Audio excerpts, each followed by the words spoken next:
Okay. Ooh, mystery girl. Yeah. Fuck. All right, we're gonna sing your body. Okay. Are you ready? Your body. My body. You know what? I think we're gonna be friends. Don't do that. All right. Before we get this started, obviously we'll recap here in a second, but normally Deep Talks, I like to start the video with something, and I've got a couple clips here that we're going to go throughout the show just to kind of break the tension because it's going to get a little tensiony. But yeah, here's the first one.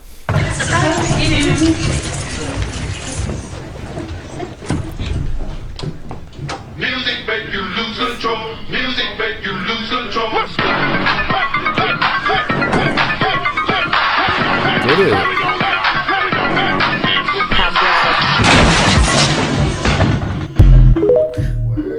Word. All right. Welcome back, everybody. Yeah, we're back. Are they okay? No. There's no follow-up? No, they're fucked up. Oh, man. They're pretty bad. But anyway, we are back. Deep Talks, continuing the episode. Oh my God, we got myself, Arty 5000. Part 2. Dude, look how you look. How do I look? You look so nice and crisp. Thank you. Look at this guy. Oh, did I get your name right? I think I got your... You did. I put a chicken on there. I like it. Is that offensive? Chicken. I don't think so. Perfect. If there's any Moshas out there who are offended by chickens, We'll figure it out. Yeah. Stop the video and go get some help. Yeah, honestly. Anyway, before we kind of catch up of our things, let's talk about our day real quick. How has your day been? What's been going on? We'll go from there. It's been pretty decent, like catching up on sleep from this past weekend. Yo. So finally. Yes, finally. Work's been a lot nicer now that like I actually can use my brain again. Like yesterday, I was like mid meeting, and I started clocking out. What does that mean, mid-beating? Like I'm on a Microsoft Teams call, like working on projects. That I'm really glad you clarified. That's what he said. Yeah, mid-beating. Yeah. Right. But okay, sure. And no, I was just like spacing out, like just needing sleep, and I was so tired my eyes would start crossing, and it took so much effort to like refocus them. It was kind of concerning. Wild. But got some sleep. That's good. How about for you, my guy? All right. I know, right? It's crazy. I'm concerned. I'm concerned. I'm not. Been a pretty good day. I worked 9 to 5. 9 to 5. As they say. Let's go. Doing pretty cool work. I'm doing contract work at a photography studio that shut down. So we're getting ready for our last sale. So I just spent the day hanging up framed photos. Dude, fuck yeah. Being very precise. Dude, I like doing that. Framing photos. It was the first time I've like done this many. I mean, we were putting up, I think we hung up like 75 framed photos. Not 76? I could make a call if you wanted. I could find out. It's just very close to a certain number for me. Oh, I saw a reference to that recently. Yeah. Yeah. Your keyboard went to 76. Yeah. Oh, I didn't see the underside of this. Yeah, so I got a new tattoo. Wow. Yeah, maybe show this off right now because I haven't really seen it. So obviously 76, it's a number I see every single day. And now he's going to see it for the rest of his fucking life. Yes, but the problem, or not the problem, the solution that I have... Yeah, no shit, he sees it every day. It's on his wrist. The solution I have is that I want to be in control of it for my OCD not to overtake itself. So I'm in control. Sure. Arty's in control. Cool. Not the number. Anyway, let's talk about wrapping like what we kind of talked about last week. By the way, I'm also coming off of a fever, so if it comes off a little weird here. Sorry about that. Yep, no worries. We're pretty sure that I got everyone sick. My boss actually was sick. Yeah. Now my coworker's out. My dad's in bed right now. Everybody. It's pretty bad, yeah. I woke up with a fever last night. It just kept progressing worse and worse and worse. Oh, I'm sorry. No worries. And then this morning I broke up with the fever, and I was just like, I didn't sleep at all last night. I just kept waking up every 2 hours. I forgot how to sleep. And you determined that's why you're good now? Because Yeah. when we got here, he was like, "Oh, I broke out in a fever." He's like, "I hope it's okay." He's like, "I'm not sick." I broke out of my fever. Oh, I see. But I'm no longer contagious in that way. But yeah, it's crazy. Your logic baffles me sometimes. I don't know how else No, to you're just a explain it. liar. That's all it is. I'm not a liar. swear. I never lie. All right, let's talk about your album, dude. Like we didn't last time we talked about like obviously from the beginning to end how this is all was made with us, you know, like the process of this. Let's go. I actually pulled up the album here. Word. Let's go track by track and talk about that. Yeah. Actually delve into it, and then we'll talk about our issues later. Cool. Yeah. Sure. Yeah. And if you want to interrupt the song, you just raise your hand. Yeah. Maybe do one of these. Do one of those. It has to be this though. One of those. Is Okay. Those are nice. Switching between the. Yeah, I fingers. like to do each hand different and switch opposites. Ooh, those are nice. Spock piece. Thanks, Spock piece. my mom got Piece. them for me. Spock. Yeah. Okay. Anyway, so track 1. Track We're just 1. diving in. It's called Sunlight Through Castle Window, Part 1. Let me rephrase it. Sunlight through a castle's window. Thank you. Part 1. What inspired this song? What is it all about? By the way, this is all going to be linked in the description below, but what inspired this song? What's the song about?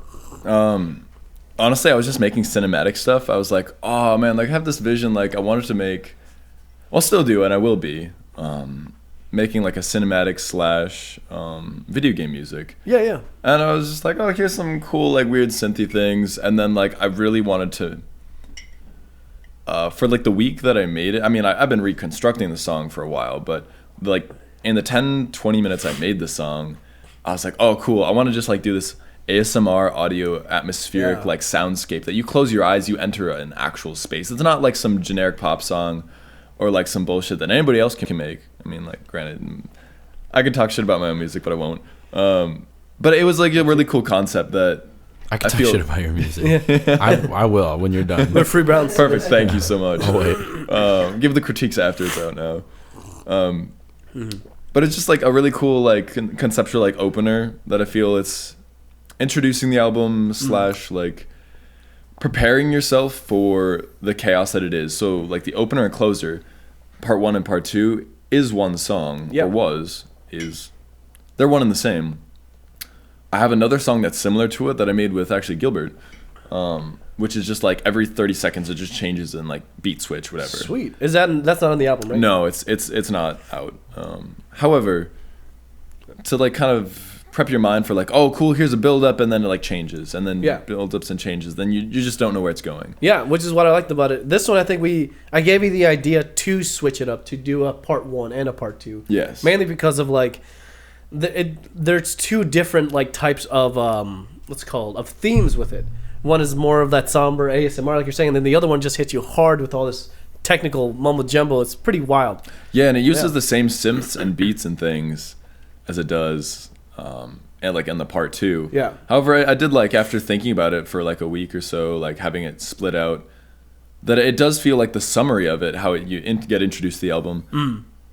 The entire track list of like, as we'll talk about with the other songs, the emotions and like what it means. Yeah. And then kind of finishing it out with just this kind of weird epicness. Yeah, and the album is all over the place. So, and like in the best way possible. I like that it's not the same kind of genre. It changes it up a lot all the time. Yeah. Let's talk about Forte. Forte was, for me, well, as soon as you hit that song, you're in it. Like, you're fucking in it. It's just for real. this electronic arpeggiator shit Yeah. that we're still trying to lock down live. That's fucking hard to do live, which For we're sure. planning to do live. But tell me about Forte. Literally. So a lot of these songs I want to disclaimer as sometimes I find it peeving to just always disclaimer things. However, in this case, I will. All these songs I made just like out of random inspiration to make just something interesting or whatever I was feeling. Not even inspired. I was like, oh, this is coming out whether I want to or not. And so through making these songs, I was inspired at the moment to make like video game music, and I was like, oh my god, I'm gonna create something epic with this synth, especially with the arpeggiator. Oh my god, this is gonna be hard hitting.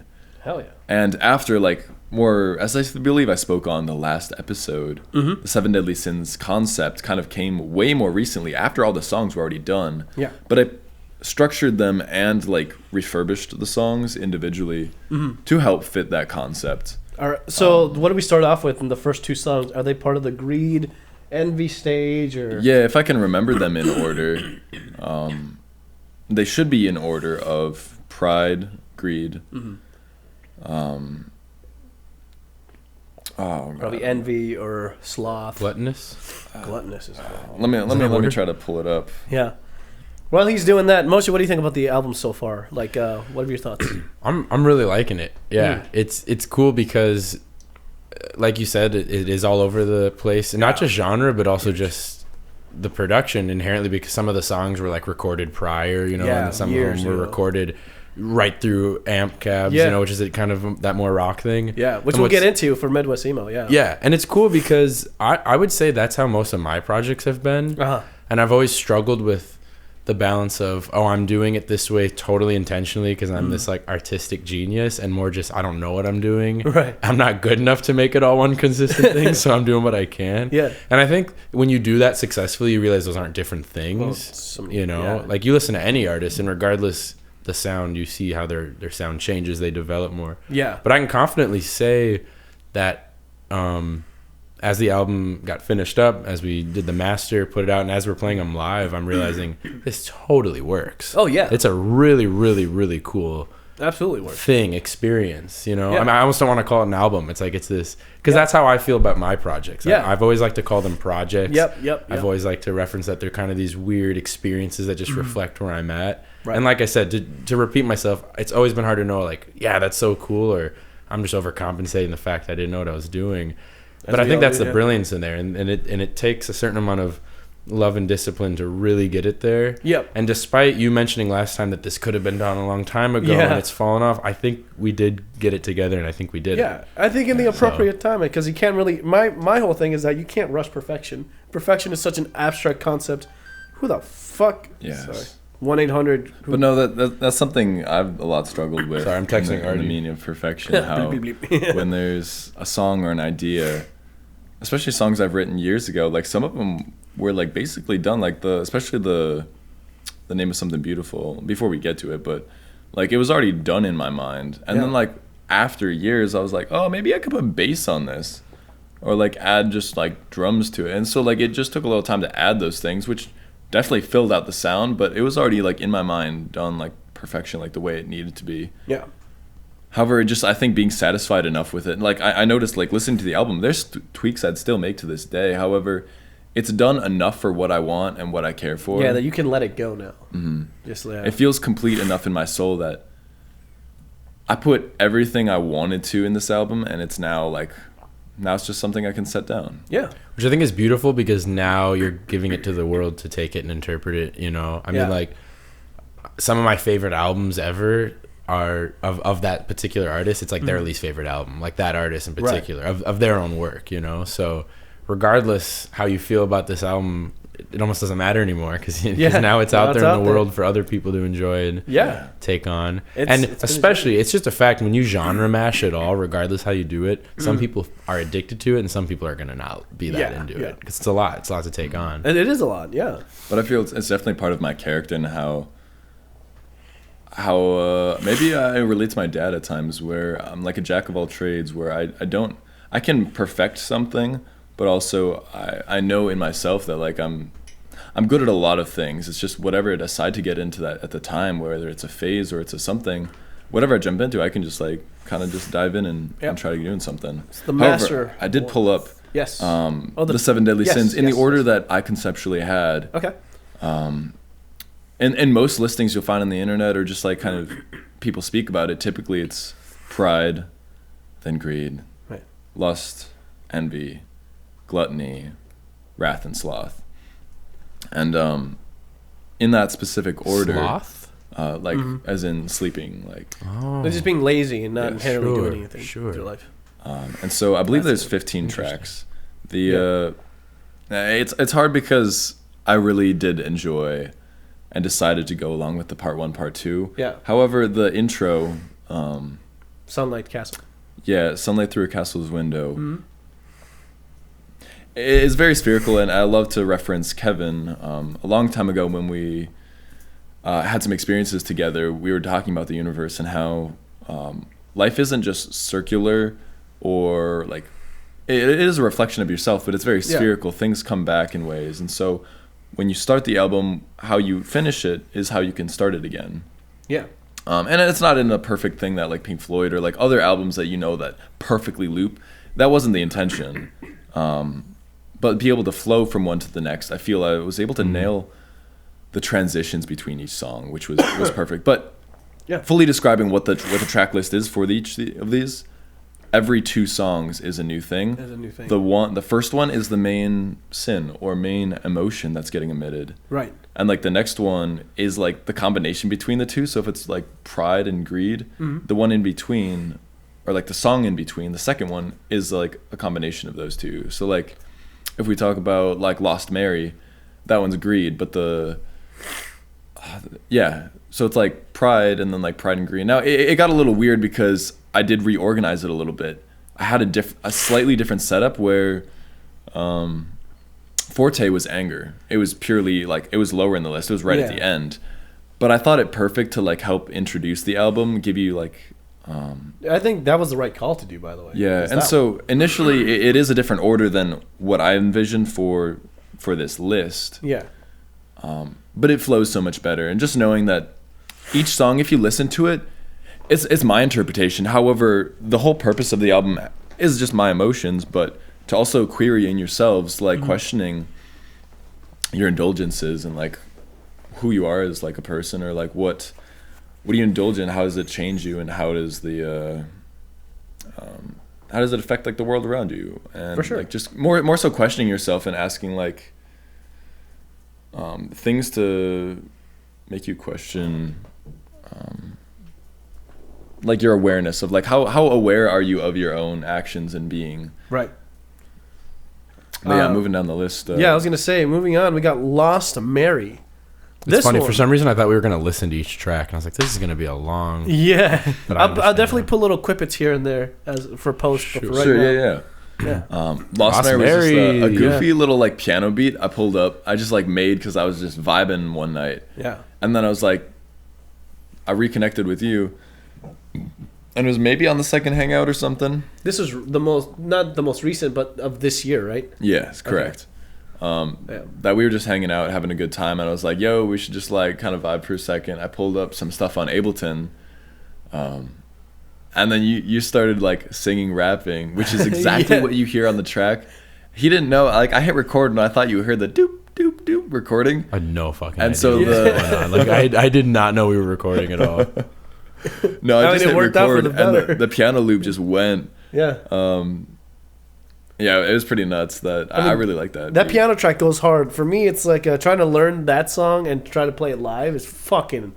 Yeah, there's a whole nother 8-bar section that I could teach you, but it's just too complicated. There's so much going on with that one. But Lost Mary has, what's it called? It's got Just Hannah on it, too.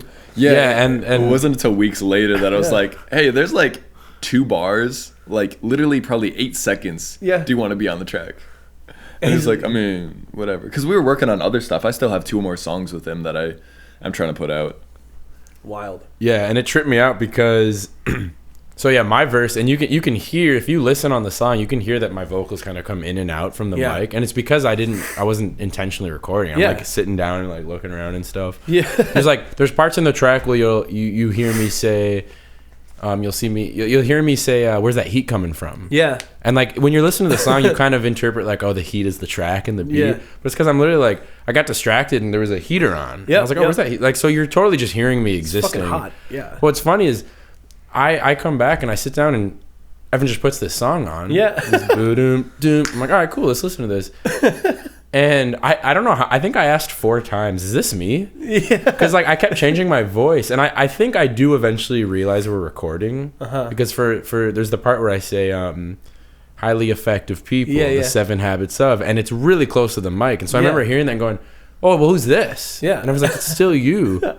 But to me, the funniest and the craziest part of this song, and it's a great part of this whole project, for my experience with it all at least, is that I sat down and listened to the song, and not only did he just like put a beat and mix it and structure it around my freestyle, he put someone else on the song and he raps on it. Yeah. And I never met this Hano person. I'm like, I don't know who this is. Very recently. Yeah. So we go to a place called Sociable Cider. We go to this open mic.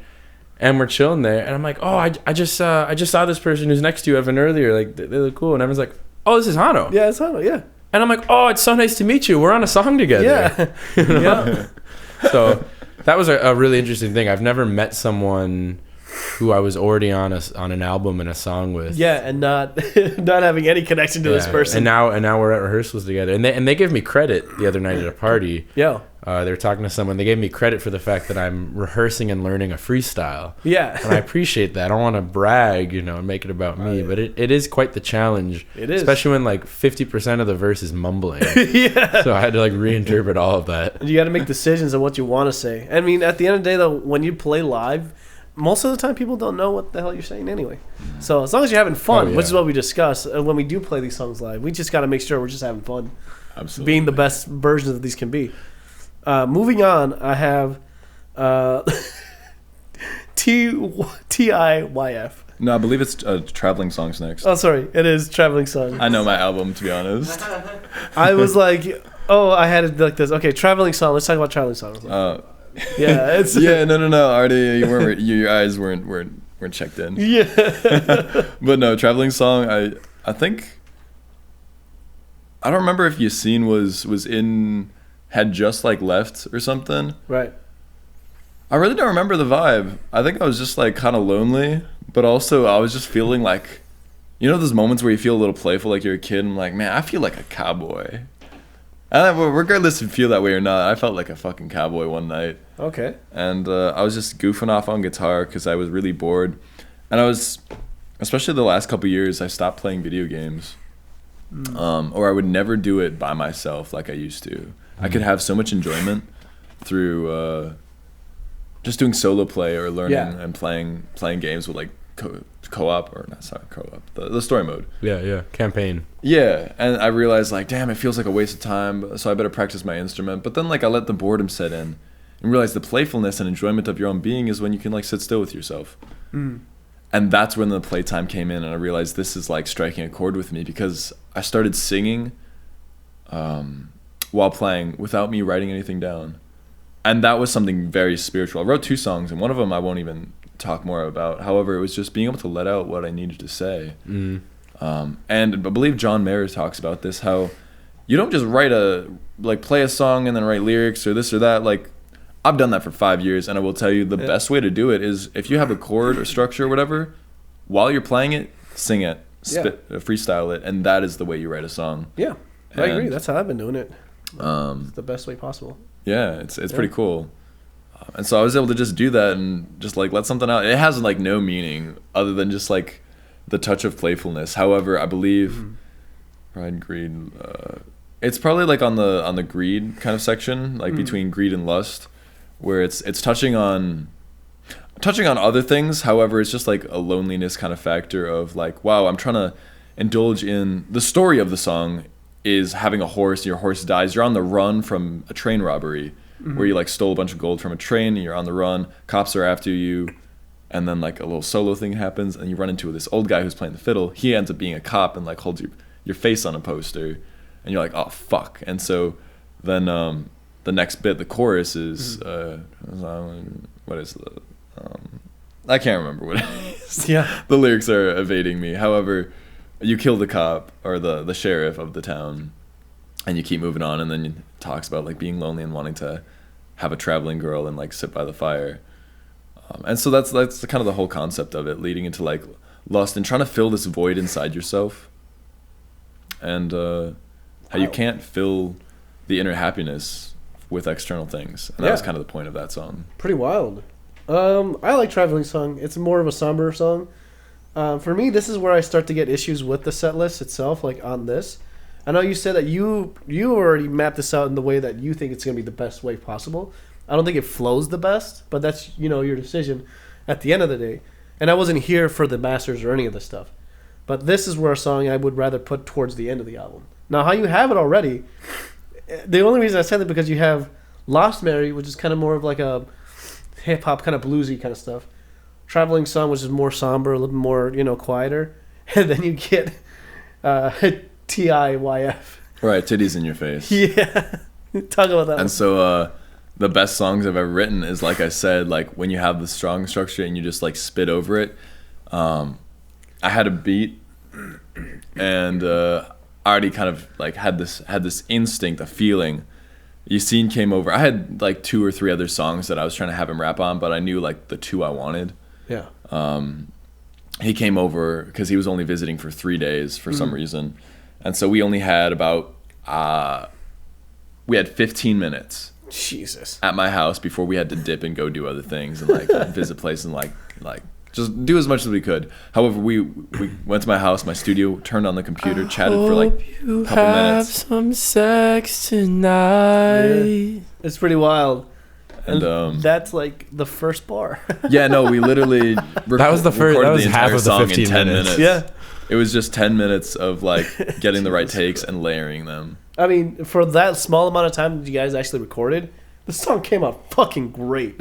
It was a fucking 6-minute Yeah. song. Yeah, holy and shit. I kept whittling it down. So then a few months later, I took off a minute and like figured it out. And then another couple months later, like, I gotta trim it down. So then it was like 4 minutes. And like, Yeah, still, I this think is I gave so you that fucking suggestion long. that it was that No, you not should like trim it. Yeah, your suggestion, but it was everybody's and even my own. I knew it from the start. It needs to be like an interlude, so like a minute and a half. It's still Yeah. a 2-minute song. That's how you got to it. 2 minutes. Is what it Well, was? 2 minutes and like 30 You seconds. should just release the full extended cut.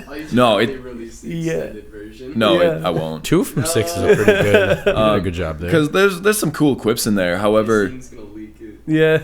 no, he won't be able to. he'll leak it like in Bermuda and like no one here will hear it. Yeah. He'll go on a However, trip. you just get really bored of it. I realized the live version I had the 5.5 minute 6 version. Right. I believe it was you, Melina, and some other people I had in my car at the time. We were on our way to Target with Yassine. We were just going shopping, and I put the song on. We were like excited to show people, and then I was like, "Oh my god, it's such a vibe! I hope you have some sex tonight." And then it was just like some instrumental, like going back into like some weird vocals, but people just like lost interest. Like Yeah. 3-4 minutes in, like you can't keep that interest or the peak. retention. Yeah. And so it might be cool. People would listen to it once over, but people are. It's more about the repeat factor of like, man, I like this song so much, I want to listen to it again. You'll get bored of it that you won't listen to it. I again. think that's what's cool about this whole album is that if you are listening to this and you're maybe not vibing with the genre or the way or anything about it, it's gonna change enough that you might want to keep listening just to find out what this is and what's going on here. Like just listening in order, it's different. Everything is for different. sure. And I mean, I'm someone who things always grow on me. If something is interesting to me, I'm gonna probably keep going back to it, and eventually it'll probably grow on me from being interesting to being like resonance with my own interpretation, as you do with art, your own way of projecting onto it. Yeah. And that's kind of how I feel about this album. Like, I didn't get to hear the album or really see the big picture until after I was on 3-4 songs officially, and I'm in the background of others, but it is a very fascinating project, regardless where you're standing. In my point, there's nowhere you could stand and see this album is like boring or basic I don't see it or boring at all. unoriginal. Like there's no second of it that's like. I think that there's a lot of people. We were talking about this a while ago that like a lot of people are still in this like main phase of just playing acoustic guitar and that's it. Sure. Like their music never evolves past a certain point. And with Evan, he evolved much quicker, much faster as an artist, way long ago. And the fact that like a lot of these songs could have been just acoustic guitar, but he changed them so much that like there have so many more layers to them and so many other ideas to them. And also, I want to amp Evan up here. Something that I truly admire about you, like as an artist. I mean, as a friend too, as a human, spiritual, all that blah blah blah. But like really, as an artist, a musician, I've always, and like I hate this. Whenever I do this, I look back. I'm like, God, that was such an asshole thing. But I always like to make it clear to people, like guitar's the one I'm more comfortable with. You know, I don't really drum that much. I always need to preface. Yeah. Whereas Evan, like, you know, I've had friends come over, like Madeline, my girlfriend, has helped us with the live end of this album. She's playing bass, and you know, into hearing many songs, seeing Evan play guitar and all this. Yeah. It wasn't until like the third time we hung out that she got to hear you play some like more traditional classical jazz piano stuff. And I think a lot of people don't know that like Evan has this amazing piano background, and he's so willing to try new instruments and new sounds in production, and he doesn't feel the need to be like, this is a new medium, or that he just creates what he wants to and puts it out. There's no ego, there's no like nothing. I'm a really good pianist who's gonna experiment with this weird plugin and like try a guitar solo. He just rips on the guitar, rips on the piano. He'll drum if we're jamming, he'll sing, he'll rap, and nowhere in there do I feel like he's pushing one over the Yeah, other. yeah, yeah. And I always feel the need to push the thing I'm the most experienced with. Yeah. And the irony is that's probably holding me back. I think, know? yeah. I shouldn't push the one I'm the most experienced with. I should push into the things I'm trying Yeah. to explore. So I think that's really cool because if you listen to the album, you're not really going to necessarily know who's doing Yeah, who's doing what, And that's yeah. because Evan's doing a lot of different things on it. Doing the So whole thing. It's yeah. For me to relate I commend you, my friend. Yes. I appreciate that. The commendment. Yeah. I relate to that because like I've never been able to get my hands on a drum kit, and even when I was a kid trying to play drums, you know, my primary instrument is a guitar. Yeah. But I've always wanted to move on from that, but people didn't let me do that. You know, trying to play guitar, trying to play bass, trying to play drums, or literally any other instrument. Even with Evan, when I told him I want to, like, he's got a violin that's just sitting collecting dust in his basement, the cello, where I was like, hey, I want to try this out. And he said no. People limit me. I would have said no. Yeah. Yeah. Well, yeah, because it's my honestly. It's mine. Well, how do I say this? Honestly, like I give. I'm not trying to also toot my own horn, but I am. Arguably, I feel like I give a lot of time and a lot of energy and anything and You're a everything very I have generous person. that I can to people, and like I feel like sometimes I do need some limitations where like no, like I can't like give all my food and all my time and money and energy. Yeah, Like there's yeah. just some things that are like that mean a little bit more, and also like specifically for the instrument you're talking about is my sister's violin. It's not mine to share with you. Yeah. I like did let you play it. However, I didn't know. That's funny that you still let him. I didn't yeah, know that. I told you no, and then you were like trying to convince me, and Yeah. after a few minutes, I'm like, okay, you can touch this. However, this is still my property. It's not something you can just take freely and just indulge yourself in. I think there's a need for boundaries to understand that. Well, I didn't know that Taking that advantage of things. Had I know that was what it was, that it meant something that special to you. Well, also, I It did was- express that in the moment, but maybe you weren't like clicking the notes. I didn't click it because like if it was, then I would have like, if it meant that much to you, like, hey, I'd But rather you also, not. truly, I think it's important to have these conversations. That, Yeah, like, absolutely. Having, Oh, yeah. I think the it's better to be restriction- open than to close off and just say no. I feel like Tell me the why. only thing, the only thing that I mean, maybe I'm saying I'm amping this a little more for this context, but I think Yeah. there's something in this. Like, the only thing I've regretted more than times that I feel like I overstepped with like taking from someone or fucked Right. up was the times I didn't communicate to someone that I Yeah. felt they were taking too much from me or Yeah. whatever, because I looked back and realized as soon as I didn't tell them, it Yeah. kind of started being on me. Yeah. And it almost turns into this black magic where you're Yeah. kind of like letting people walk over you, and you're like you're literally manifesting your own resentment Yeah. and anger, and it sucks, and it really, but it's Yeah. tricky because no one wants to be confrontational. and No, I mean, I'm all this is a for- good setting for it. I'm the most understanding person you will ever meet. If you tell me no, I like for that thing. It to me, I have the Isn't it because Spanish and no is yeah no? it's no Okay, straight yes. up no. But for me, that context, and we'll go back to the album here because we'll Sure. get into the good stuff. For me, it's always being like I'm always being told no, but for no reason. I don't know why. And for me, at that time, I just didn't understand. And I that it also meant can't something- remember if we had. I mean, we did talk about it, and that's why like I knew gave that you it's your explanation. sisters, and it means a lot. Or like now I know it means a lot, but before I just knew it was your sisters, and you just didn't want me to play it. That's it. Yeah, it was surface level. Was it possible at this time that you two already had some tension and stuff building, or I mean?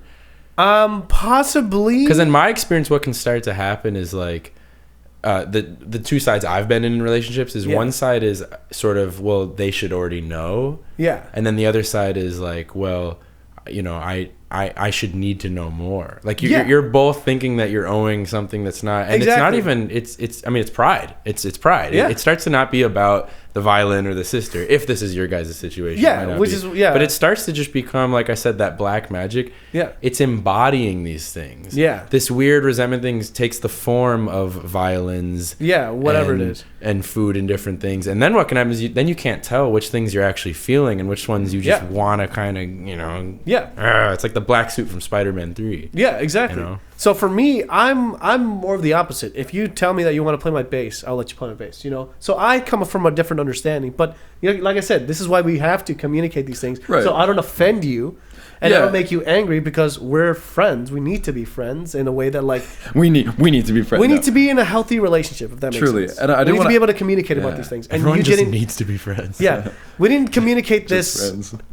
in the best way possible. For that, like, being told that, like, I couldn't play the violin. Yeah, and Also.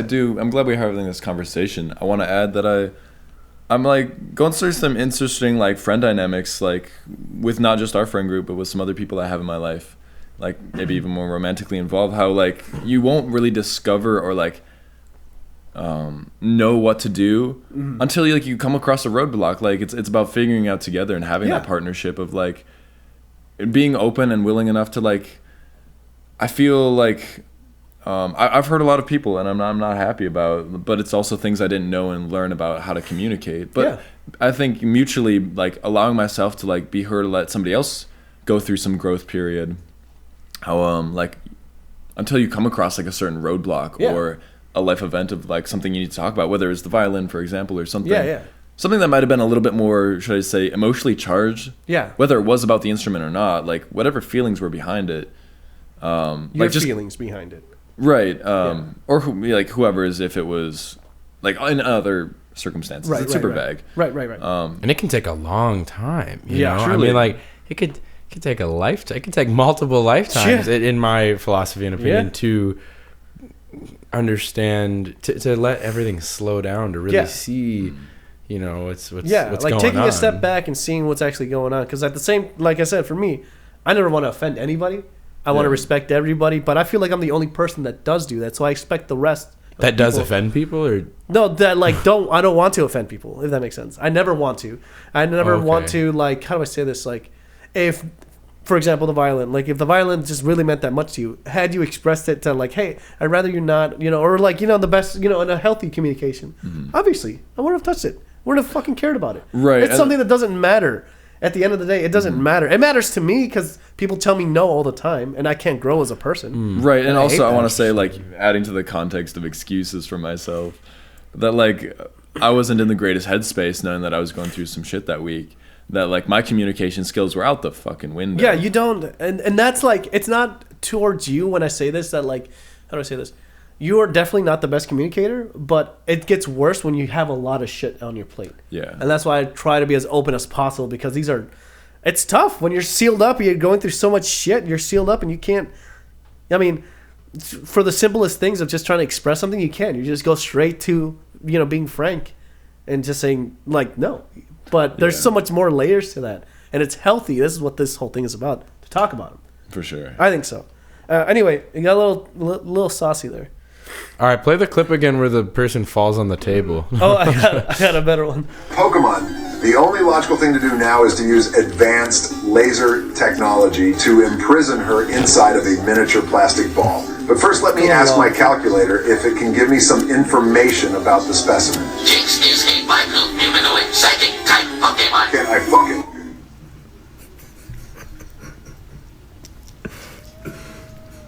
Calculator, can you hear me? No. No, you didn't hear me? Or no, I can't fuck it? The second one. Damn, he always says no at that part. All right, here we go.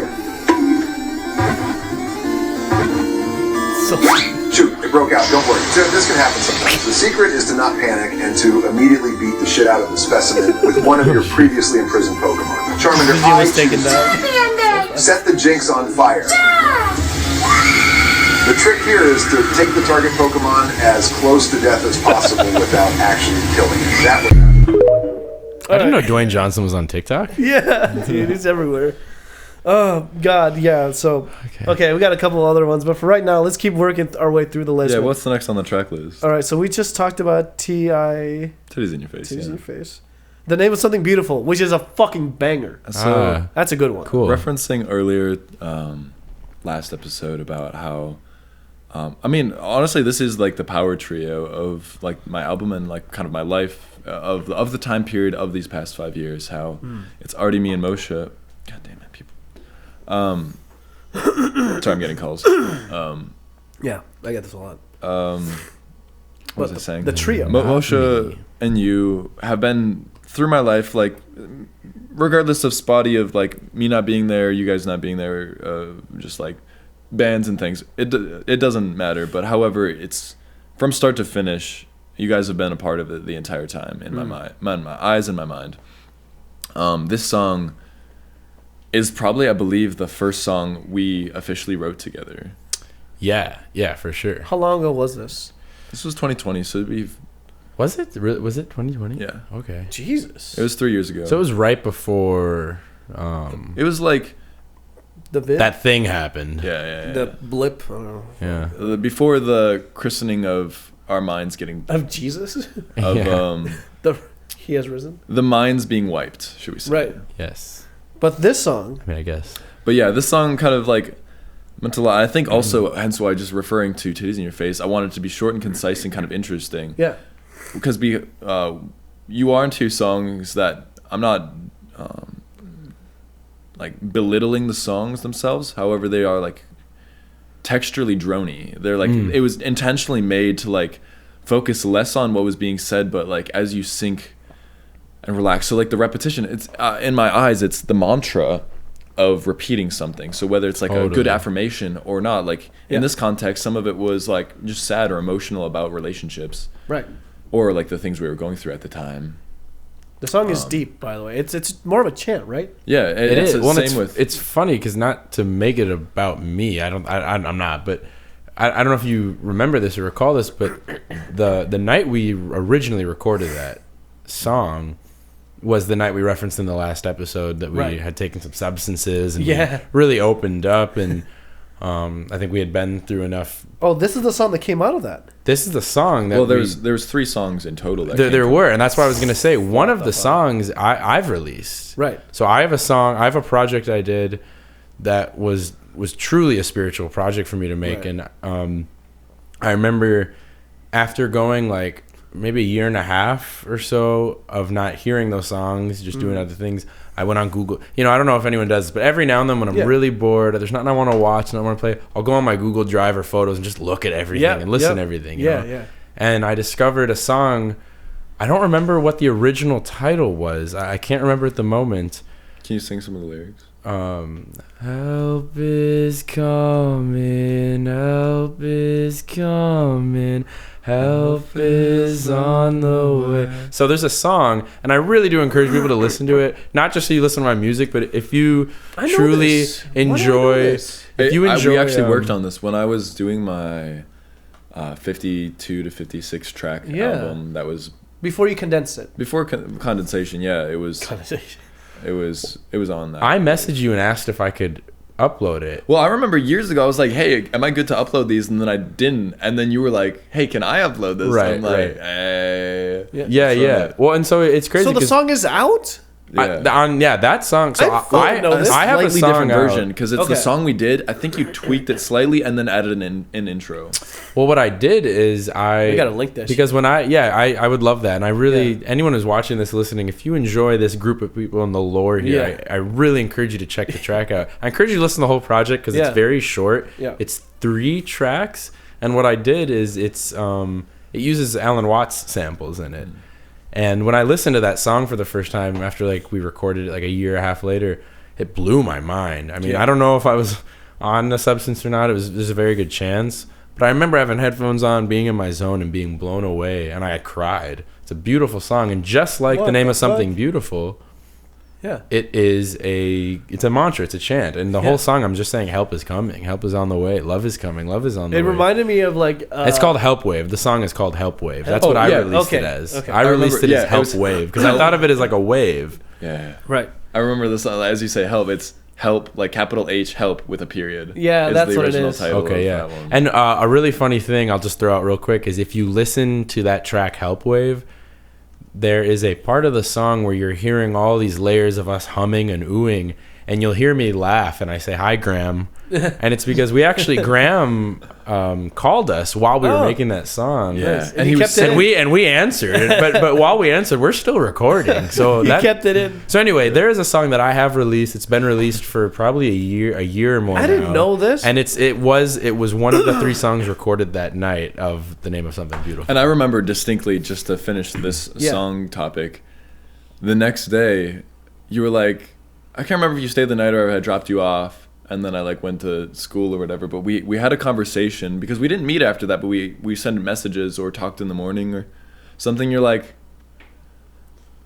man, like these songs are kind of shit, aren't they? Did I say that? Yeah, that's or so like funny. I'm not sure if it was exact phrasing like that. Yeah. However, we were discussing how like it's really not as good like hearing it after we're on the come down of what we were doing. That's funny because then when I listened to it a year and a half later, I thought this is fucking phenomenal. Yeah, and that's how I feel about all three of the songs. I mean, it's really The Name of Something Beautiful and Help Wave were really songs, I think, in my opinion, even though they're kind of these mantra chants. Yeah. The third song from that night, we'll talk about another time because it might come out. I think we're gonna finish it. I would love to. Yeah. It's called Eternal Peace. It's gonna be, I believe, I have another album project already halfway like structured in my mind, and it's gonna be the final one to like close out the album called Eternal Peace. What the fuck? There you go.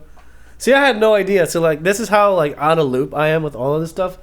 52 tracks condensed to 7. There's a lot of shit in there, but I do remember that song. Well, granted, when I put that song out, we hadn't even met. We haven't even. I didn't met, even know you existed. But he doesn't say shit. I would have liked to know because like I would have liked to have known that like something that I worked on is out there, you know, not for the credit, but just to know that I did to see something. it. To see Actually, it. you never touched that song before. Yeah.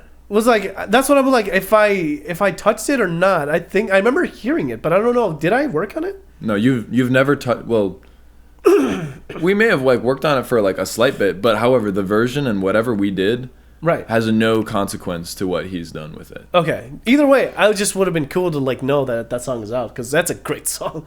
To me, going back to this, to me it reminded me of a Beatles, like a trippy Beatles song, because like that's how like they would kind of do that shit, and I just really fucking. You're talking about The Name of Something Beautiful? No, for that the Help one. Help Wave. Sure, yeah. Help Wave was cool as fuck. I like I think they both have a little bit of that kind of Beatles reverby flair for sure. Just that spinning rotary. Yeah, totally, 100%. Moving on to What I Can't Control, dude. This song, I've never heard a song structured like this, and it surprised me how you layered your vocals. But tell me about the process of this one.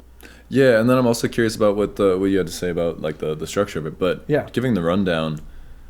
I guess the lore behind it, haha, funny post-breakup things. How you're just going like through emotional things, and also like just about jealousy because I don't think I've ever in my life felt so jealous about like not being enough for someone and also like wanting to be enough for somebody. Right.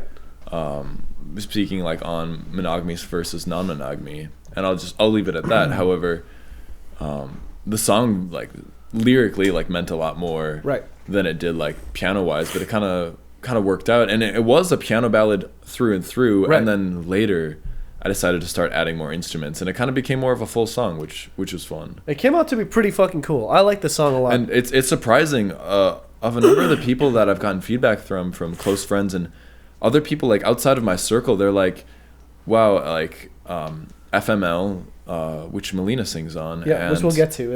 That's a different. That song and What I Can't Control are people's favorite songs. Yeah. And then like if it's not those two, it's Another Day with Savannah. Yeah, which is my favorite song.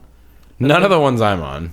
But I mean, eventually, I feel like some of those are like the most hard hitting, like lyrically. Like I love the mantra ones, but however, like the ones that I wrote like from the depths of my soul that just kind of came out rather than like thinking about it. Yeah, came from the heart, and those were the most like I think touching ones to me. Like there's more other ones that I connect to, but but What I Can't Control, dude, that one is structured in a way that it just I haven't heard something like that in a minute.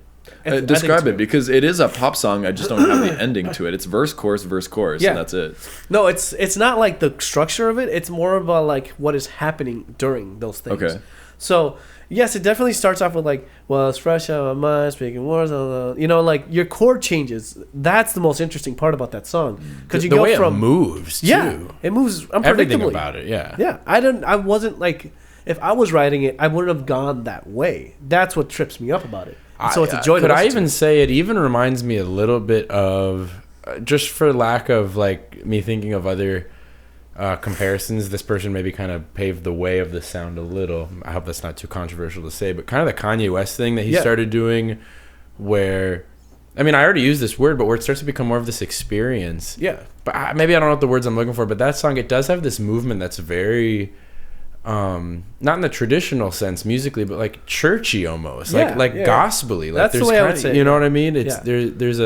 there's the words and the beat and the chord change, like you said, Yeah. are moving in this very kind of like, here is this thing coming Yeah. to you, and it's like, I don't know, I just picture it like falling down a mountain and Yeah. like shifting. It has this very, I don't know, there aren't really words No, it's for it. great. It very much is what it is. Yeah, it is. You know, And I liked how you ended the song too.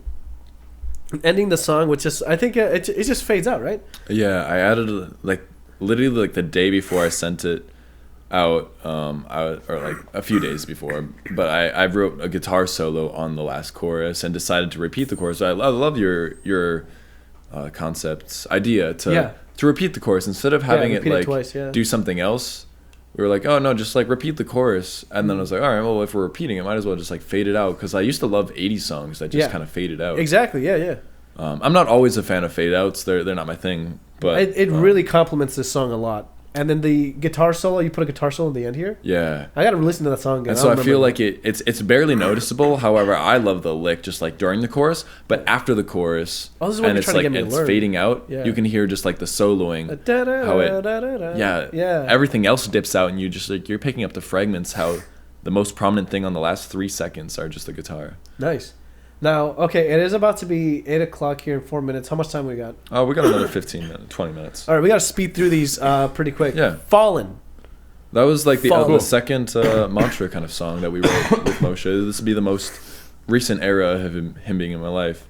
And I can't remember. It was basically the day we did Lost Mary, I believe. Or soon after that. It's either later that day, or I think it might be. I mean, regardless, I would consider it another session, if that makes sense. Yeah. And what's funny is, from my perspective, I think where I'm coming from, even in these, even though at the time everything I'm on this, I did not have a concept of this album in mind. Right. I think I was starting towards the end to hear the concept, but I never like to try and pretend or rush my understanding of something, you know, like. So I've just been here sitting with it, and especially when you're behind the scenes anyway. Like, it's such a different. You're like looking from inside the house through the window, and trying to understand what the house you're in looks like. You know? I wasn't there for mapping out the blueprints in the very beginning necessarily. I was just kind of sharing some of my creative flow. Right. But on Lost Mary, it's funny because that one kind of being in between Pride and Greed. Yeah. On the prideful side, you know, I'm freestyling. I'm kind of mumbling and stuff, and I'm talking about doing my thing, you know, and It's definitely more of a funner, upbeat kind of thing. it is, which in my opinion, as someone who does like to freestyle, that the energy behind that is a very prideful feeling. Yeah. And I would argue that when you really want to freestyle and get into that cool thing, you got to find a way to appropriately honor that pride and that kind of aggression and that ownership of the vibe, almost like you own the floor. Whereas with Fallen, I mean, the way I feel when I'm singing that is what I'm saying. I'm falling. I'm just falling into whatever the album is. Whatever this is, in that moment, I was falling into it. For me, I love that song. I love both of these songs, but I think the first one I heard with Moshe on it was The Name of Something Beautiful. And I was just like, who the fuck is this person singing? I haven't met you, obviously, at the time. I'm The voice very is happy with fucking those great. harmonies. That's probably some of the best harmonies I've done that I've recorded ever, for sure. The voice is fucking great, man. Your Thank voice is you. really good. Yeah, you have a lovely singing voice. Yeah, Oh, really thank nice. you. Really nice. But in Fallen, I love the intimacy of Fallen, of how we layer these vocals and it just kind of keeps repeating on it. That's one of the songs I just put on every once in a while. It's fucking good. I put that shit on my Astronauts playlist, which I'll link later. Yeah, For it's sure. like collection of these somber songs or whatever. I encourage everyone who's listening to this to put that song on their astronaut playlist. Yeah, well, it's on mine. You can I'll link it below and you can see it. It's a bunch of that shit. Or just put it on Arty's astronaut playlist. I'll take suggestions online for sure. But yeah, that's a great one. Okay, moving on to one of my favorites, FML. For My Lovely. Instead of you saying it, Song For My Lovely, I think was the original name, right? The original name was Song For My Lovely. They And I just think put FML. it's a really charged song because I was told not to put it out By who? or maybe not put it out, but I wanted my ex, my significant other at the time, to sing on it. Yes, and she I remember told this. me, Is this? it's too sad. Why you, after all this time, you now want to do a song together and it sounds sad. Yeah. Like I thought like making music is something like joyful that we want to experience together. Interesting. And it shattered me. Like Yeah. damn. Like to me, when I wrote the song, it was just this. It was like the second blissful eternal peace. It was like recreating eternal peace. Yeah. Yeah. Now, granted, it sounds a little somber. However, in like a melancholy way, it was just a beautiful, peaceful thing. And she didn't want to do it, and I recognized like, okay, well, I like this song enough that I don't know what to do for lyrics, but I ended up just having Melina over, and she kind of just gave some vocal ahs on it, and I realized that was honestly, there doesn't have to be words for something. You can have silence in a way, but just having the notes and the melody of singing the oohs and ahs were just blissful. And so it's a very hard song for me because I was going back and forth for years, or at least for like the previous year, about like, do I release this? Don't I release this? Do I release this? I'm glad you released it because this is a fucking banger. Yeah, and just for like the sake of the joke, like when I was uploading the album, like as I'm on DistroKid, song for my lovely, nah, FML. Like as in, like, damn, this relationship didn't work out, fuck my life. But in reality, like, no, there's still so much love and care, and I'm trying to like work through my own emotions as I continue to see this person now again that has like come back in my life. I love the duality of that title. Yeah. It's like, that's definitely my favorite title of any track. For those of you guys joining us, this is Aaron talking. Melina's on it. But like, as far as titles go, that's my favorite title. Yeah. Thank you. Yeah, no, you want to say hi quick? Aaron? You want to like pop on the camera just like for a second? Yeah, you can pop up a Moshe's cam. Wait, there you go. Hey, Hey. there we go. Yeah. Fuck yeah. But yeah, just it is such like, for me, like it doesn't hurt the way it used to listening to it, but no, I think the choices we made on this, because I remember you telling me that you wanted that person on this song, and then when we got Melina here, the trickiest part about this song was that we only had one studio session, and then Melina was gone. And so like Melina's like, an incredible singer, and so I'm not trying to like bring her down, but like it took a while to figure out all the nuances. We didn't know what we wanted either at the time. No, and it took a while. Like, thank God we had like four tracks of her singing. So we just picked the best ones, spliced them in. I used pitch correction for like some of the notes I didn't want there. Yeah. It was like jazzy enough to be perfect the way it was. Like honestly, the original take could have been again the thing, but after working it enough, realizing this is the vision, then I started, like, as you do something, you start getting the clarity for it. It's like gaining any skill. You realize when you pick up guitar for the first time, you have the intention of like, I want to rip. Yeah. But it takes time to learn your scales, or not even the scales, but playing from the heart. Yeah. The more you do that, it's building up that character. So through my music production of learning Ableton, and also just the character of being me, like I was a very indecisive person, should I say? And I think the growth of making this album has tested me, especially like I love your presence in the album. Granted, while it's still I'm producing it, I'm doing everything, but helping you just as the audio engineer, asking me these questions of like, okay, what do you want?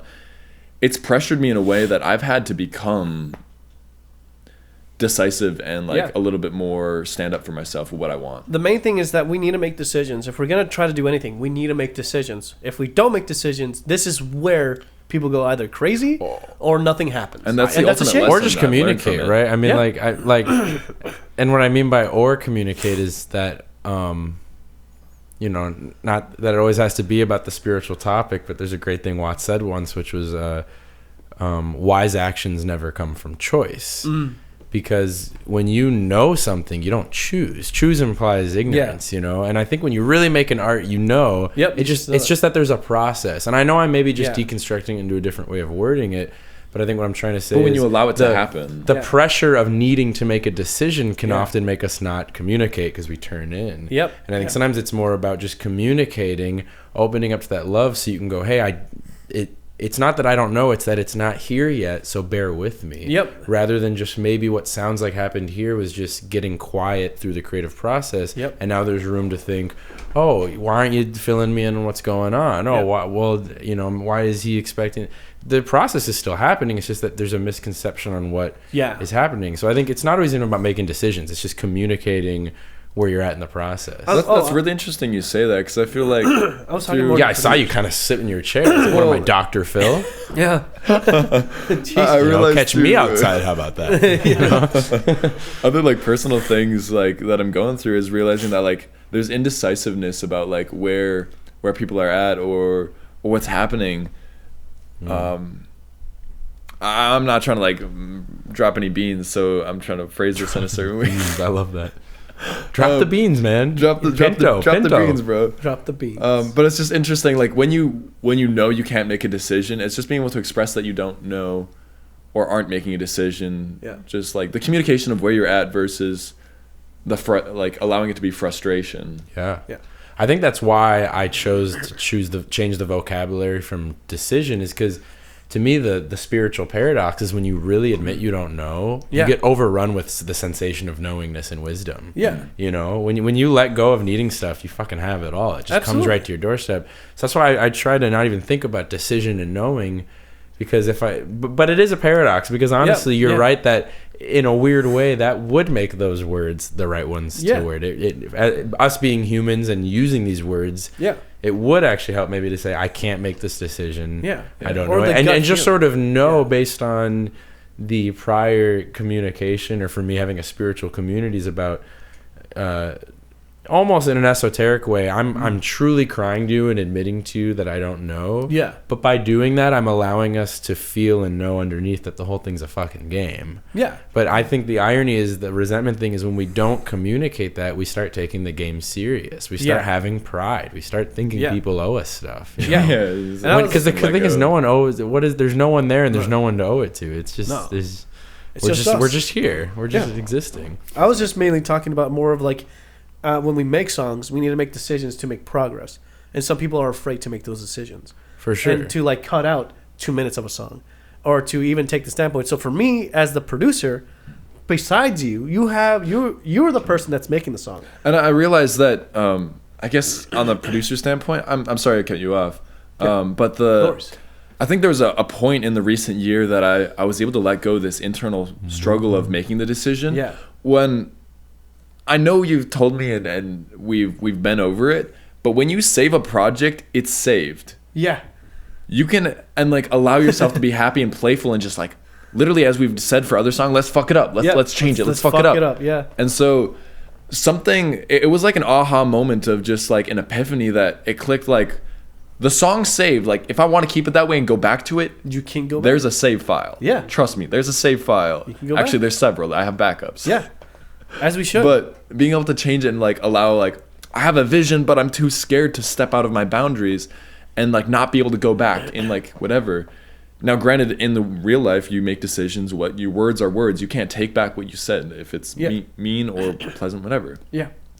However, in music, as long as your hard drive don't crash, you can go back. Which is usually what fucking ends up happening. But no, this is where I come in as the producer to get you out of your head, throw you ideas, and keep things fresh. Keep things fresh, but keep your juices always flowing, like your mental brain energy always connecting, so that when I throw something that may be completely fucking wrong, it doesn't matter. At least we made the decision to move on with it. Yeah, and to try it and move it. Let's continue. Yeah, because we're running out of time here. We're getting to the end of the set list here. Midwest Emo. The best song on the album. I think so. It's fucking great.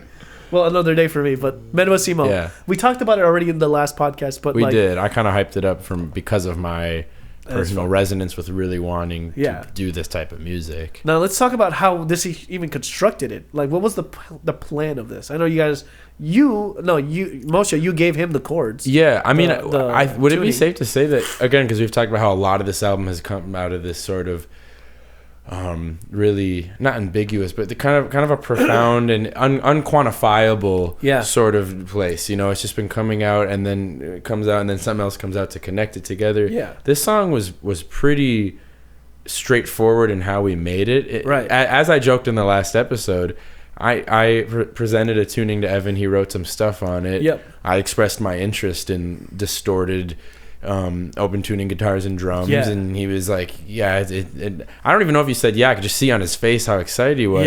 But we pretty much did kind of go, okay, so should we make this one emo, sad, hard slamming rock song, and he said yeah, and we did throughout it. that we had I wrote like 6 different licks. I was so excited. You showed me that the next day. I was like, already read it. You're right. So I wrote everything on it, other than your solos, obviously. But then together, like we cohesively structured That's when they came So like I showed you. This is you like guys were together. this is what I was thinking for like the intro kind of thing. You're like, well, hold up, well let's do this. Yeah. Oh, how do we go to this to this? Because like it kind of feels weird, whatever. And so it just took like. Well, it was beautiful 10, 20 because, minutes. as I mentioned the last one, I got to see that you were writing it from a very intuitive place. I think I said exactly this. There wasn't as much exterior influence musically. Yeah. Like there was some, but I think it's safe to say that like I've had no like Midwest emo or like other like the shoegazy kind of like hard because I mean the Midwest emo thing kind of became a joke because as we got a little more distorted and stuff, in my opinion, it isn't really just a Midwest emo song. It evolves into something more. To me, it's much more in like a shoegazy slammy kind of thing, which doesn't take off until like the guitars really fucking slam in. And I think that's what helped is Evan had this less influenced intuitive place he wrote it all the licks from, which creatively is best. I mean, in a weird way it's great when you don't have influences hovering over you too close when you're being creative, so it just comes out.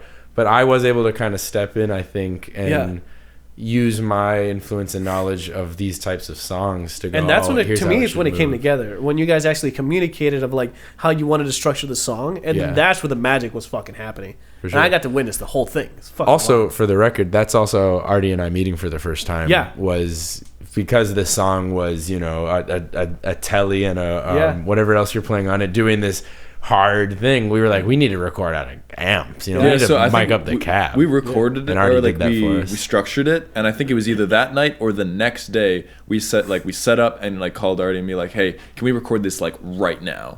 Because we just like finished structuring the song, and like, okay, the song's ready, the song's done. Let's just go for it. Either we might have sat with it. I remember that. I remember you being like, "Okay, we're gonna look with Arty," and I remember too being like, at that moment, I remembered I didn't know like who Arty was, who Yassine was, like I was like, oh, so that's the person who's like rapping on the song, and this was recent. This just happened. We're running out of time here, but let's talk about Rock Lamp, real quick, dude. Rock Lamp is fucking wild. This song has been in my. I've been a pianist for. I don't know, like 17 years. And yet you can't say pianist.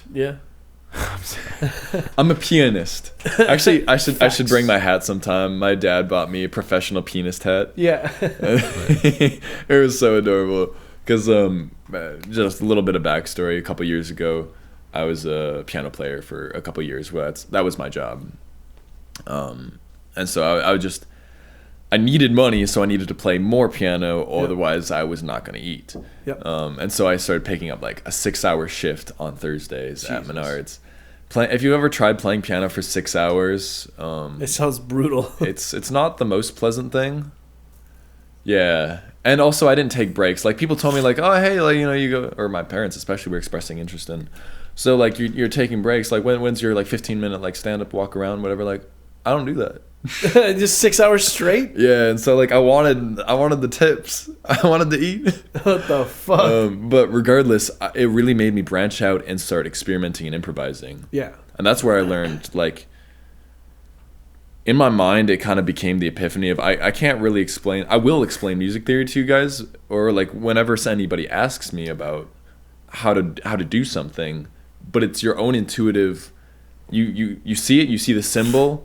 And when you try to understand it and play into it, that's when you understand it. It's your own being of experimenting with it and playing with it is your understanding of it. Dude. I can tell you all I want, but your experience through doing it yourself with your hands is how it is. It's connecting the what's in your brain versus what's actually going on, and connecting those dots is fucking beautiful. So ultimately going to it during my experience of playing piano, I just wrote that riff. I mean, it's not. I guess writing a riff, it's so simple. It's just a chromatic thing. But I started soloing over it and ripping hard, and people were like, they'd stop and like watch and listen. I knew I was onto something. And so I kept playing it. And then throughout like the years, which seems like a cohesive piece with Yassine, anytime he'd visit Minnesota, that'd be like one I'd play because it was super fun and easy, and I could like also rap over it. Yeah. Now, granted, he's not on this version, and we might release something else with him on it. So in a way, it wasn't a me and Yassine song. It's been like my vision the entire time. However, there's another project or side of thing when he is here. Yeah.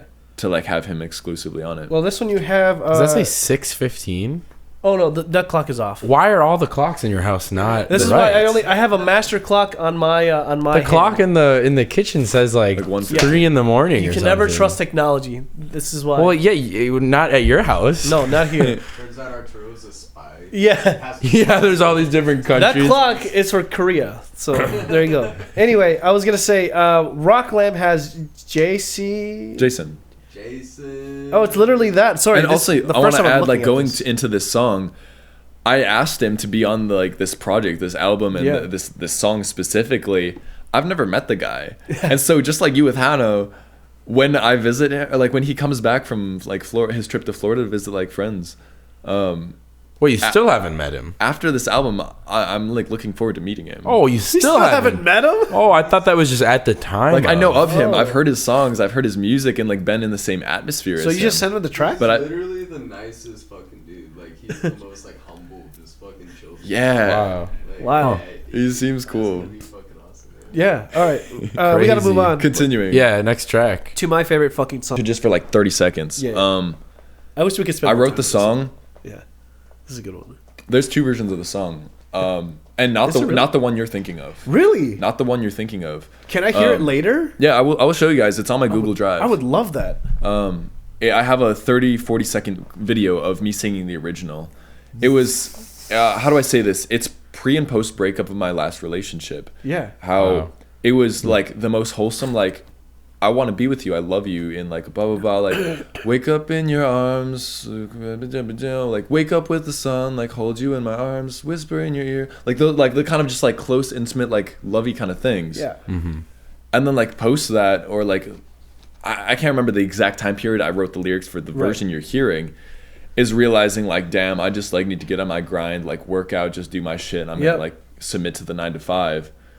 And realizing that like wow, it's just like trying to get this album. It was also kind of about the album and a little bit about, not really about relationship, more about the relationship with myself. How it feels tedious now to do things, and so just wake up, grind, and sleep.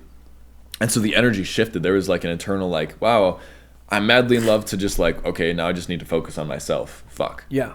And then more recently, within the last like couple months, I found somebody that has a beautiful voice, Savannah. Yeah. And she sang on it. And I guess that was really that. Yeah, and for me, so That's the song another has day. changed dramatically from your version of it, which I still think is fucking great. Yeah, so I guess think there's he's just three released that by versions. itself. The ones that you won't hear until like in the future. Right. My version, where the one I'm singing exclusively on it, like it's basically the same song that you hear, but just without Savannah, and then the one with Savannah. So Savannah is currently the one that's out. Exactly. And this one has all these little sparkles in it. And when I heard it the first time, there's a part in the second chorus where it really comes together, her layering all these vocals together. And I was just like, that is something special, and you got to have that on there. And I was expressing that if you're going to have her on there, fine. But you got to have this layered in a way that like it invokes this melody. And it's fucking beautiful how it all melds together at the end there. And you have it structured in a way that the first chorus, you take out some, so you're building the picture. It's like simple, and so like as the song progresses, more and more things are added, so it's like ear candy as you listen to it. Yeah, and for me, the biggest alteration that I could have made was that we needed something to go off of. So for Savannah, she's going off of you. And the original cut that you were saying, like, was just Savannah and your vocals not on there. I suggested we put your vocals in there, and then we layer them heavily. Yes, to be like the stabilizer, because I love the feedback of like what we were doing there is the song specifically with Savannah singing out. She's a great, incredible jazz artist. However, through the song, there's no.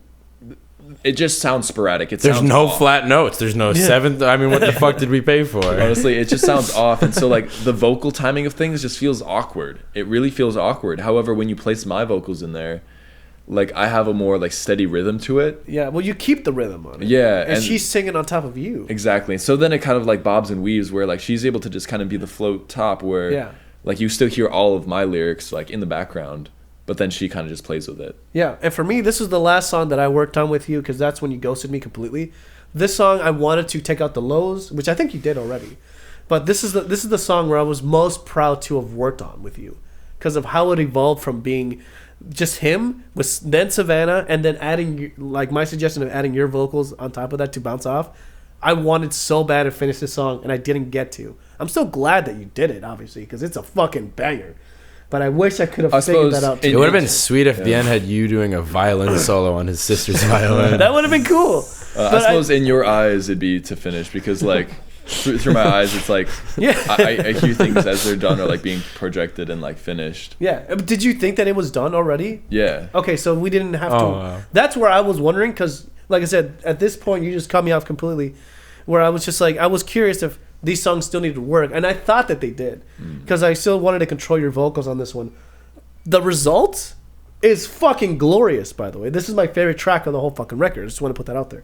And I'm glad that however this happened, I'm glad that this is I out. feel, as it stands, there's just one thing in Midwest Emo that is like the slight tweak that I would make. That's the only thing in the album I would ever change. What? As of this standing. It's just this little like slight off drum thing. Okay. But like leading up to like mastering it and like uploading it, like I feel all the songs have been like done and it's just been like tweaks that I've been able to make and realizing that like I don't need another like audio engineer like you to. Now you're just doing the final. Right, it's just like my little things and I don't need somebody else to do it. Like I can know and visualize and hear what I want and need and.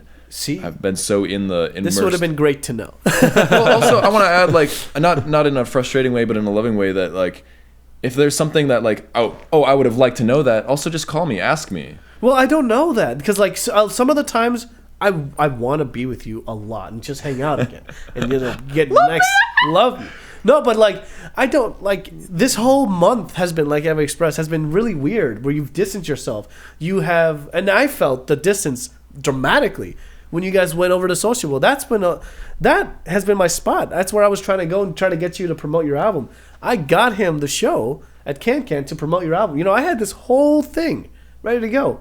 And like I said, even though like I got cut out of this and I feel a little bitter, I'm still here to help out. I've always have been.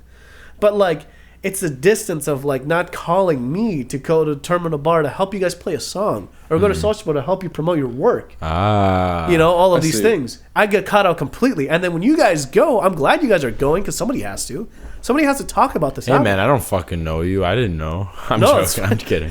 But that's the thing. I'm trying to comically just look at you guys and be like, this is really good stuff. So this is great. I don't want to say time. This is why I don't call you for anything anymore because like I don't know what I mean to you anymore. Like I hinted in the last podcast, our relationship, I want us to be friends, but at the same time, we got into a really good conversation yesterday that we're not going to get into right now.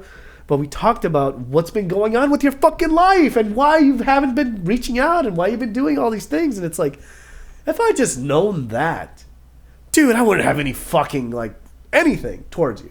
But I didn't. It's all of this like just avoiding me and not talking to me, which obviously is not intentional. At least to my knowledge, it's not. But like it felt like it, and that definitely fucking hurt when I wasn't able to like help you out with the masters. Well, like not being communicative. All you got to do is just tell me.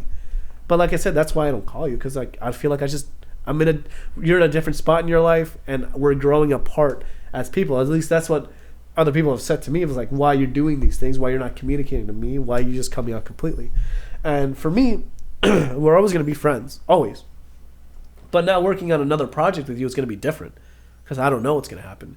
And if you, and this is what I was going to get into later with you privately, but if we're going to ever work on music again, which I would love to, it can't be as friends anymore.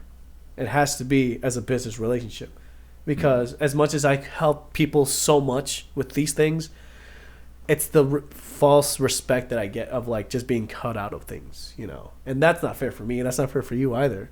Right. Being able to flourish with these things together. I know. I realize that like there's a time for friendship and making music and having fun, but when it comes to like the more specific, like the more immersed style of things, like there needs to be a little bit more business transactional things. Like sometimes it gets difficult or frustrating, like with previous bands I've had or like been in, where cool. It's time to like have fun and fuck around. But then like Yeah. there's somebody who's trying to have a vision, and like push things forward. And it feels like, or sometimes it seems like they're being an asshole. But like in reality, everybody's just fucking around. But like somebody has like a vision that like even in the, how do I say this, the cover band I was in, like there needs to be a focus and like a direction so that like shit's gonna get done. Whereas I love being a bandmate that can just fuck around. Well, that's even, I mean, if I can, the way I'll Yeah. throw in my take on this is like something I've been a part of several times that is relative now is I've often done music with people while I don't have a job and I'm like flat broke and they work. And we've never had this conversation. I think Evan's been taking care of me, you know, and I think we've been communicating in some ways, and there's some unanimous things, but like something I experienced with a prior person I made music with is we had a conversation once where they said, hey man, you got to understand, like I work a job, I'm putting my own money into this. Yeah. And then I said, well, you got to understand, I'm playing music with you rather than going and finding a job. So I'm going to need a little bit of something also, you know? And that's an example where it's like, we're all on the same page. We're just not communicating about it. So every now and then we think there's a different page to be on. But it is important to find those conversations, you know, or maybe have those conversations so you can find what's in there, because otherwise then the business relationship gets ruined and you're not friends anymore. And it's like, oh, that's what they call a lose-lose situation. Exactly. And I never wanted money to be like a thing between us, you know, ever, when it comes to like working with you specifically on these things. I just want it to be like, if I'm ever going to work with another project on you in this, I need definitely commitment, because it was very spotty. You cut me off 3 times on this album, or throughout the whole process. And for the longest, I will always help you out no matter what. That's what I have for you, always. But what I get out of this is my creativity, like we hinted at last time. I get so much fucking like creativity goosebumps whenever I fucking work on a project with you, and it makes me make music. I think it just all helps and all works together. Yeah. But, I'm upset because I think I just found the proper mic position. Yeah, see, that's great. Can we start over? Yeah. All right, so the first track. I was gonna say it is 8:26. Yeah. We have 2 songs left, and then obviously there's Sunlight Through His Castle's Window Part 2. I'm gonna grab my phone because I told my girlfriend who's playing bass at the live set that 8:30 was the rehearsal time. Probably like maybe 8:45. Yeah, 8:45 for sure. Okay, let's talk about the All last Before. 2 songs. All Before. All Before. Honestly, this is kind of a funny one. It's super introspective for me, but in a way that is. I was in a songwriting class in college, and I wrote this in like 5 minutes. No shit. Yeah. Nice. And then I shared it with the class, and they're just like, oh, it's okay. Fucking asshole. Yeah. The song's great. Where are we going? Per pitch? Yeah. I don't even know what that joke means. I don't know what per pitch is. But I don't know, so like it did take a lot for like especially like your involvement in it with like adding drums and like pitch correction. Although like near the last couple months, I really found I just had to do everything myself. For this song specifically, anybody that would touch it or like be involved in it just didn't have the vision that I needed to hear. Yeah. And so it just took me like getting my hands dirty and realizing, okay, so this is like the pitch I want to hear. This is what it is at. Here's the vocal effects. Oh man, the perfect drums just failed. Like I don't have another 20 gigabytes on my computer. Hence why I bought 2 18 terabyte fucking towers. Jesus. But I won't be running out of storage soon. Yeah. However, I did have to figure out and find the drum samples I wanted, so I redid all the drums myself, which I didn't need to do, but I realized I was developing my ear in a way that I was able to just figure out. Right. And so there was just a lot to the song that got added. Super simple song, super fun. Melina's on it. I love the way she sang it too. It was a fun little like co-duo song. Yeah, a duet. I like this one a lot. I think I took it to, I forgot what I did with it after, because I think I got it ready for the mixing phase, because then all you had to do was just add in those drums. Yeah. And go from there. Yeah. You know, I raised my hand with a question. I realize it's so inappropriate, but that's the power of phones, how distracting they are. It happens. But I'm going to ask it in case it'll be worth saying on here. Sure. Who's 98 Retro? Yeah, That's remember the dude at the first jam party thing we went to? Yeah. The one with Khalil? Yeah. Yeah, he just tagged my show. Yeah. He No tagged way. the Can show. Wow. So I don't know this person, but they tagged my poster for the Can Can show that we have going on. Wild. I don't know who this person is, but This is I'm cool. glad It's somebody that knows him. group and the guy who sings. I'm Cool. So bad with Wild. It's like Dio. Yeah. A while back, we did a jam sesh. We went to a party and we jammed and sorry. sang and rapped with a bunch of people and played guitar, drums, bass. Nice. Cool. So No that's who way. that So they person is. shouted out the show. Yeah, I saw that. Yeah. So shout out 98 Retro. Yeah. Go follow. They're all fucking killers. Yeah. Awesome. Like yeah, these are great musicians. So everyone listening, go on Instagram and follow 98 Retro, but the O is a 0. Yeah. It's a collective. Yeah. I think they're gonna try to like push like local shit and try to like. Hell yeah. I mean, we got the shout out. That's all that Well, matters. there we That was go. awesome. Yeah. But yeah, we'll have to Sweet. tag him on this for sure. For sure. Yeah. Let's shout them out. Yeah. All right. Yeah. So all before. Yeah, what's the next song? Let's see. All before was, by the way, it's a great song. If that it's kind of close to all the Melina songs here are fucking great, but it'd be Another Day, FML, are my fucking dude. Favorites. So fucking good. Oh, Oh, that's us.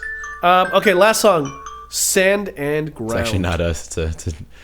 It's an alarm for me to remind us that I want to get photos of us for my Instagram post should. about the album. We should. Yeah. We should. Once we're at the house, because I want it to be like with instruments and For stuff. sure. Sand and Ground. This one I didn't even touch. I think No. I don't even know. Well, actually, we did end up helping like the ending. There's just like a way the last chord on it, or maybe the second to last chord. Oh, it like it yes. kind of drags out, so it goes boom, boom, whoa, whoa, whoa, whoa, whoa, whoa, whoa, whoa, Yeah, whoa, whoa, yeah. and then fades.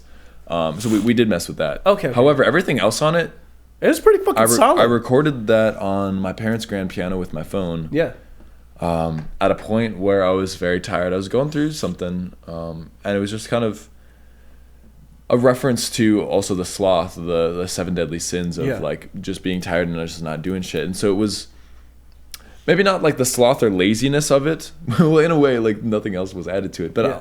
it just sounds so perfect to me the way it is, or the sounded way great. it was. Yeah. Because it was, I think, the perfect reflection of kind of post me being in playing Menards and like for years of just Yeah. doing solo piano, where I got in that rhythm or just that section of I hadn't played piano in months, I'm telling you. And then I go to my parents' house and we're just like having dinner, and right after dinner it's like it's nightfall, it's dark out, and I just sit to the piano and just start playing, and I find just these chords where I can just let go and realize I'm playing from my heart again. Yeah. And like just getting back in touch with myself of I'm not good, and I, as we've discussed before with our relationship, like I'm terrible with words and relationships, but like when I can speak, I speak through my instruments. Yeah, and I 100% agree with that. Standing Ground, by the way, is the song that made me go, you don't need like someone to help you out with music. It's good to always have a second ear. I don't have that. Whenever I do my songs, nobody gives a fuck. Who the fuck's going to help me out besides what now, finally? My bandmates.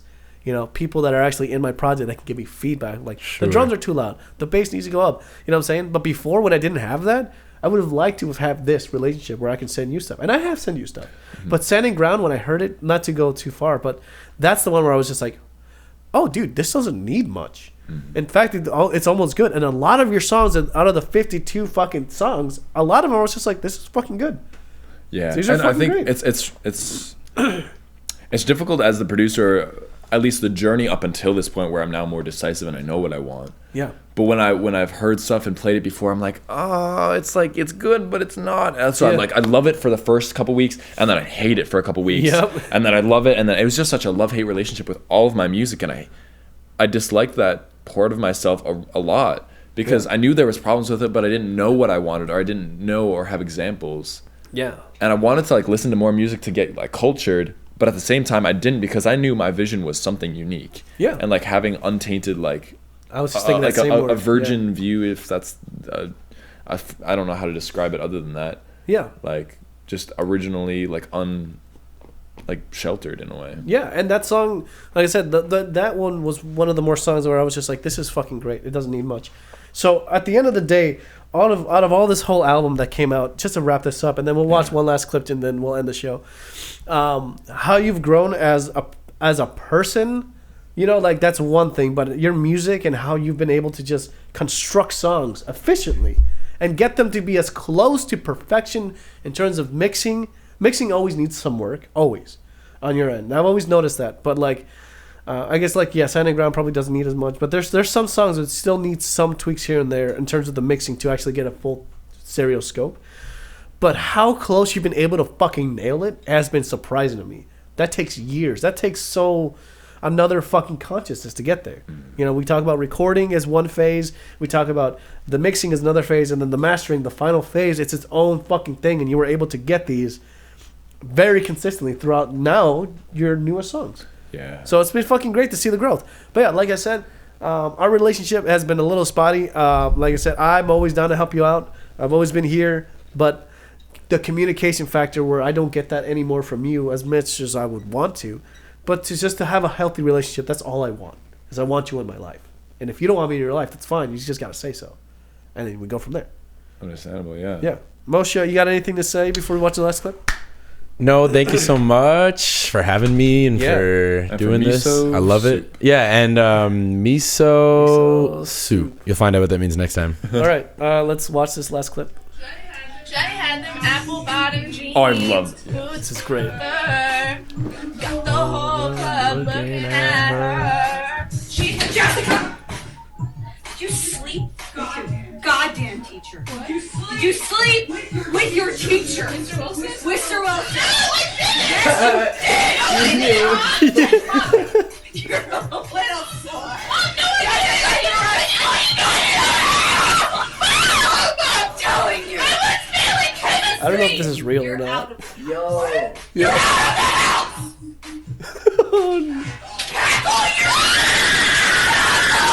Okay, I think it's fake, right? Wait for it. Yeah, this is the best part.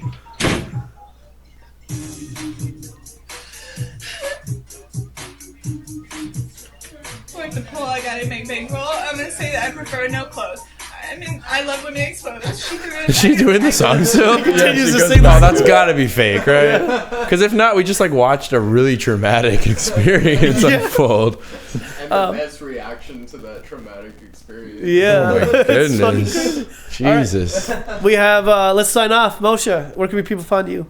On Instagram, Moshe Baron. That's underscore MOSHEBARRON. And I have a link tree. It's got my YouTube, my other Instagram there. I do bike vlogs. I'm a big cyclist. Music. Hell yeah. Yeah. Evan, where can people find you? Where can people find this album? Don't come looking for me. But I do want to say, wrapping up this project as we 1 week from now play at Amsterdam. Yeah. I love you guys and thank you for being part of my life. I love you. I love you, man. I love you, man. Yeah. That being said, this is Arty 5000. We'll see you guys in the next one. See you later. Bye. I'm glad you came along, partner.